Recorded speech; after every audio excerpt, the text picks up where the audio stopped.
Dalam Bapa dan Putra dan Roh Kudus. Amin. Allah Bapa di surga, kami ucap syukur Engkau memberikan kepada kami seorang Bapa kaum beriman, yaitu Abraham. Hari-hari ini kami belajar banyak dari beliau akan bagaimana menghadapi realitas hidup yang tidak mudah. Bantu kami untuk memahami panggilan kami juga, sehingga kami taat kepadamu. Dan meskipun kami jatuh, kami kembali lagi. Terpujilah namamu, kini dan sepanjang masa. Amin. Para saudara, kita masih belajar tentang Abraham dan dari Abraham. Kita bisa melihat bagaimana Abraham hari ini mulai katakanlah menghadapi dilema kehidupannya. Maka dia sudah tua, istrinya juga sudah tua, dan Sarai istrinya justru mengusulkan kepada Abraham, memberikan kepada Abraham seorang budak dari Mesir yang bernama Hagar. Ya. Supaya mungkin dari keturunan itulah ya cara berpikiran mungkin dengan begitu ya janji Tuhan itu dapat terlaksana. Ya.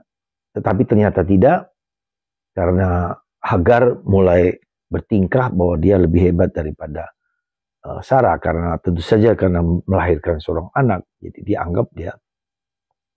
Ada beberapa hal yang bisa kita pelajari yang sungguh kita yakini, ya, bahwa Abraham sungguh-sungguh bapak orang beriman. Ya. Kita diberi contoh karena pengalaman hidup Abraham juga pengalaman hidup kita.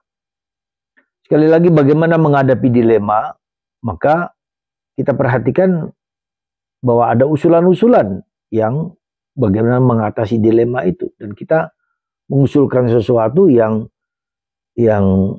mungkin justru kelihatan baik tetapi ternyata tidak. Ya. Dan itu terjadi juga.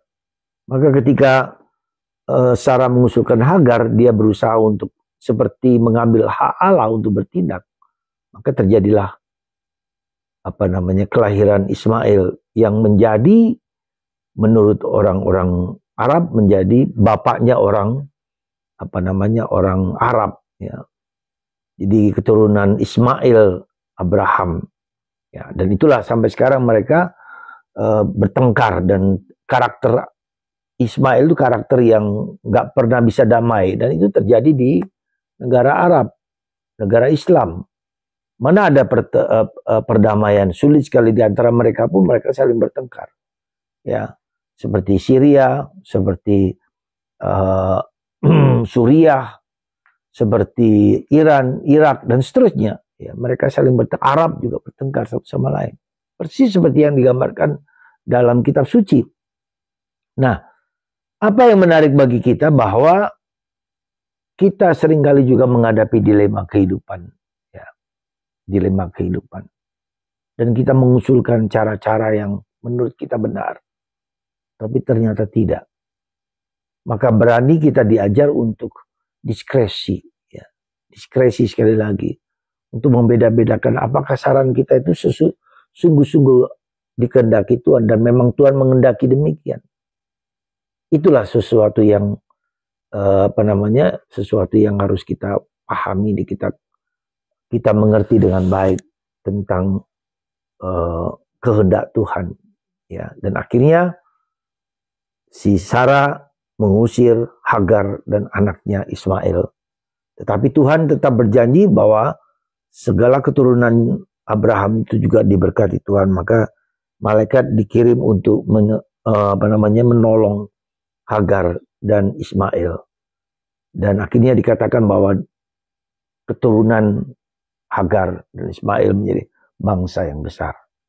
Mari kita tetap taat kepada Tuhan, meski mungkin kita tidak mengerti, tidak paham akan apa yang sesungguhnya Tuhan kehendaki bagi kita. Dan kita seringkali juga salah. Abraham juga salah. Beberapa kali dia salah menafsirkan kehendak Tuhan dengan pikirannya sendiri, dengan kehendaknya sendiri. Dan semoga kita juga belajar untuk tidak mudah terpaku, terpesona dengan ide-ide yang mungkin benar menurut kita, tetapi tidak benar menurut Tuhan. Semoga kita diberi pengertian yang benar tentang keselamatan. Sekali lagi, kita diberi pengertian yang benar tentang keselamatan. Tuhan memberkati kita semua dalam nama Bapa, Putra, dan Roh Kudus. Amin.